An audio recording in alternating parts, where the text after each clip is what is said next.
Hi hello नमस्कार. मी Manisha kitchen and लाईफस्टाईलमध्ये तुमचं स्वागत आहे. तर आज चला आपण मस्त असे मऊ आणि सुटसुटीत अशी पोह्यांची रेसिपी बघूया. असे पोहे केले की डब्यातसुद्धा छान राहतात, मऊ राहतात.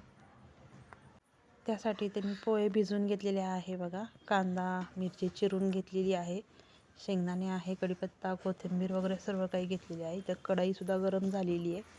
कढई गरम झाली, त्यात तेलही गरम झालेले आहे. आता त्यामध्ये मी शेंगदाणे पहिले टाकून घेतलेत बघा.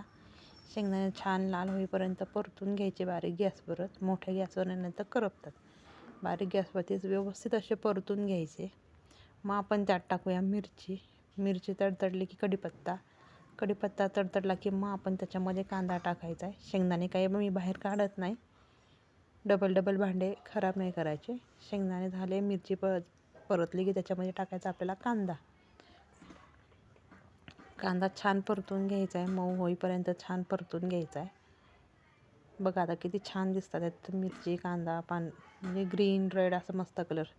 आता कांदा चांगला शिजण्यासाठी आपण त्यामध्ये थोडंसं मीठ टाकूया. मीठ आधी टाकलं की व्यवस्थित होतं बघा. आता त्यामध्ये टाकली आहे हळद मीठ. आता हे सगळं चांगलं परतून घ्यायचं, एकत्रित व्यवस्थित एकजीव करून घ्यायचं आहे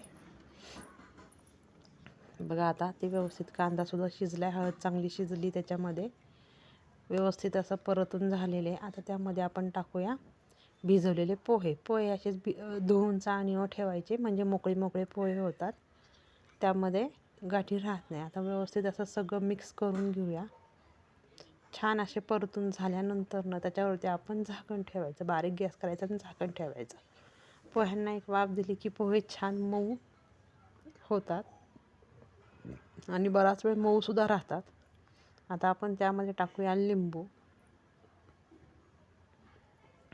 मी इकडे अर्धा लिंबू छान पिळून घेतलेला आहे. मी पोहे करतानाच लिंबू पिळून घेत असते आणि त्यामध्ये बघा थोडीशी साखर टाकणार आहे. लिंबू आणि साखर आत्ताच टाकलं म्हणजे पुन्हा वेगवेगळ्या वरतून लिंबू घ्यावा लागत नाही, सगळ्यांना व्यवस्थित देता येतो आणि खायलासुद्धा छान लागते. भरपूर अशी कोथिंबीर मी आता टाकली बघा. आणि साखरेने काय होतं, पोहे मऊ राहतात. आत्ता साखर टाकली की पोहे मऊ राहतात. थोडीशी साखर आत्ताच टाकायची. आता व्यवस्थित असे मस्त असे पोहे बघा छान झालेले आहेत. आणि पोह्यांबरोबर मी असं इथे घेतलेले आहे बघा. पोह्यांबरोबर इथे आहे सॅम्पल हे वाटाण्याचं आहे बघा, म्हणजे सुके वाटाण्याचं सॅम्पल केलेलं आहे. मस्त असं सॅम्पल इथं तयार आहे. आम्हाला पोह्यांबरोबर असं सॅम्पल लागतं. टेस्ट खूप छान येते. मस्त असे तर्रीदार सॅम्पल बघा.